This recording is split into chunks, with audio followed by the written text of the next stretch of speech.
Bismillahirrahmanirrahim. This is Abdul Basit Sohail from Lahore, Pakistan. Let's understand the concept of gharar, concept of uncertainty in Islamic finance and Islamic law of contract. How does gharar affect the transactions? Islam teaches its followers to do transactions on the basis of clarity to avoid any kind of conflict. Let's understand with the help of example. Mr. A offered a specific laptop to Mr. B amounting 50,000 rupees. Currency is mentioned here. Mr. B accepted that laptop at offered price. In this example, laptop of specific model which is subject matter of the contract is clearly mentioned. Price is clearly mentioned.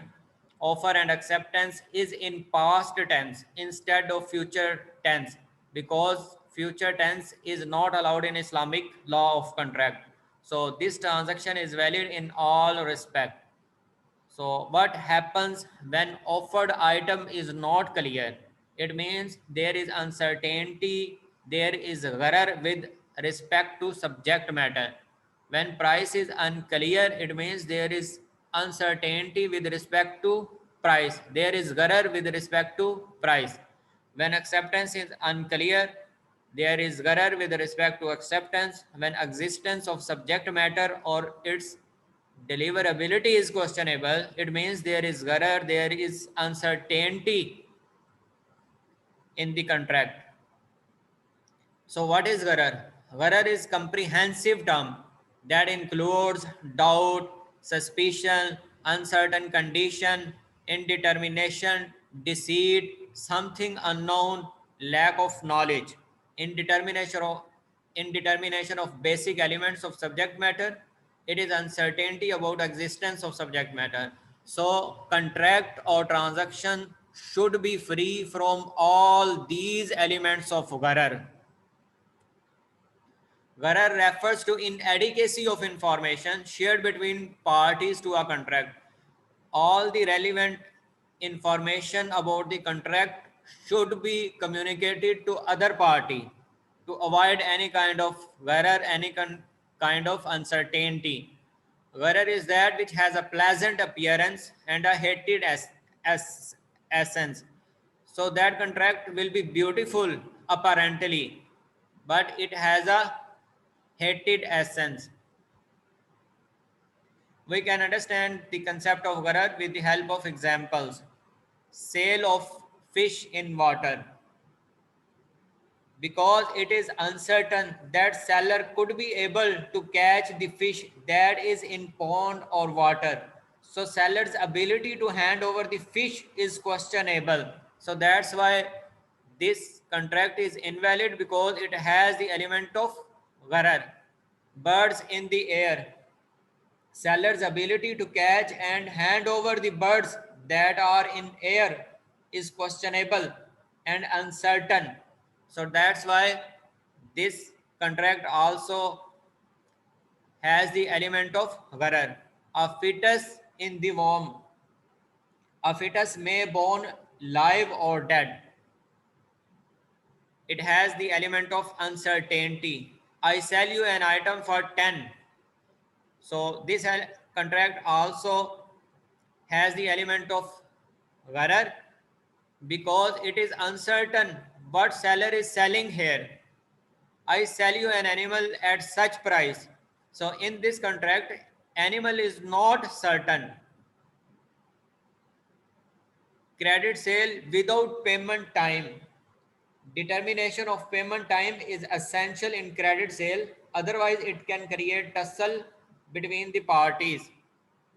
So this contract has the element of gharar, element of uncertainty. Sale of car which has been stolen has the element of gharar because seller is unable to hand over the stolen car to the buyer. Crops not yet harvested because quantity of crops yet to be determined. So this contract has the element of gharar.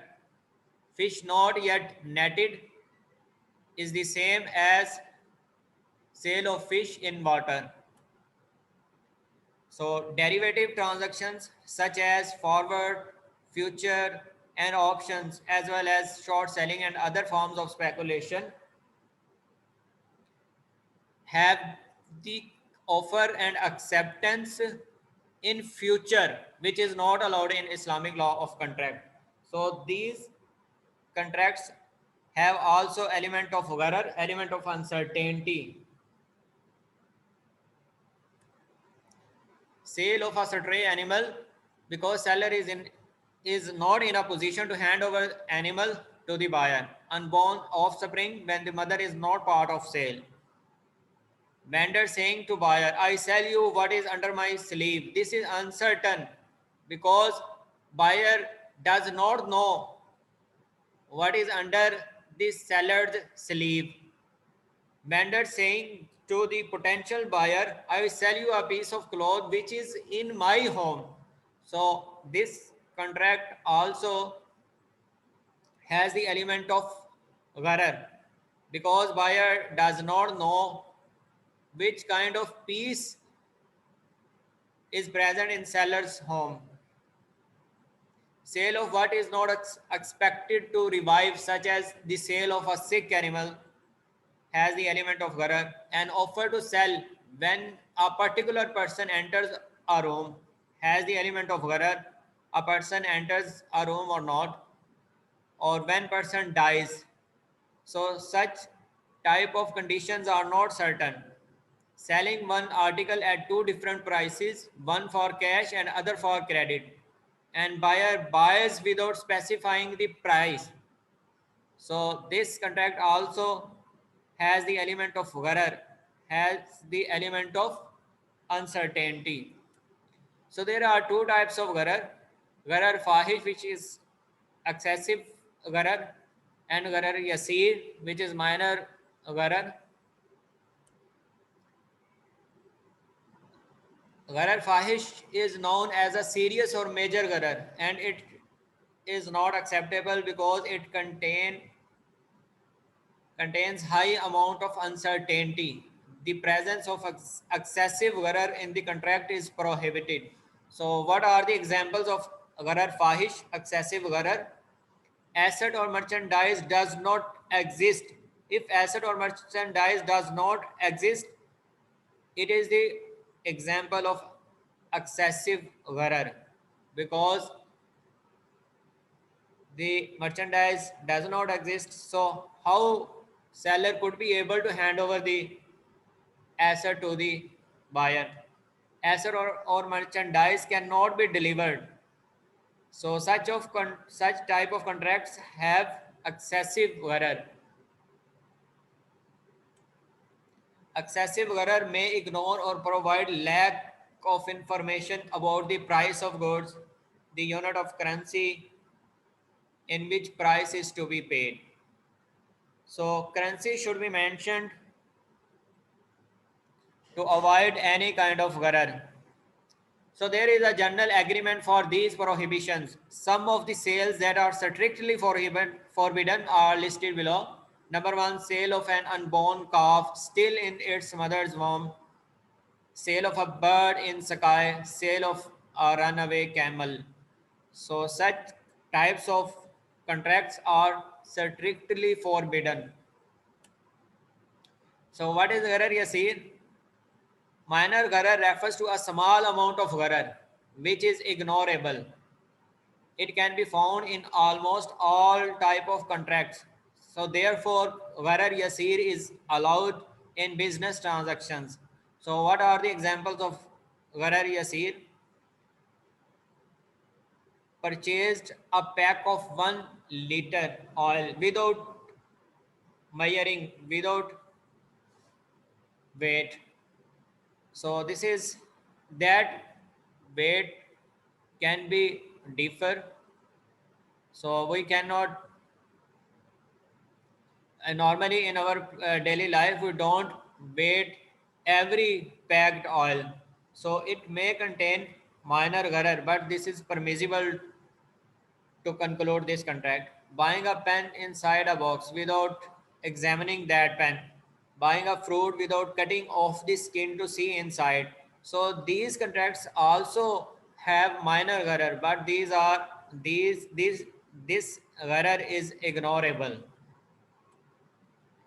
Gharar primarily affects commutative contracts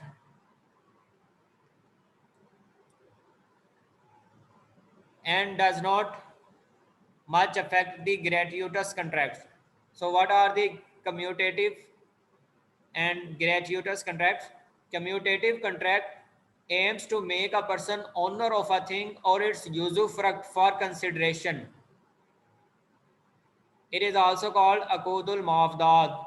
The examples of the commutative contracts are sale, hiring, serf, istisna. What is gratuitous contract?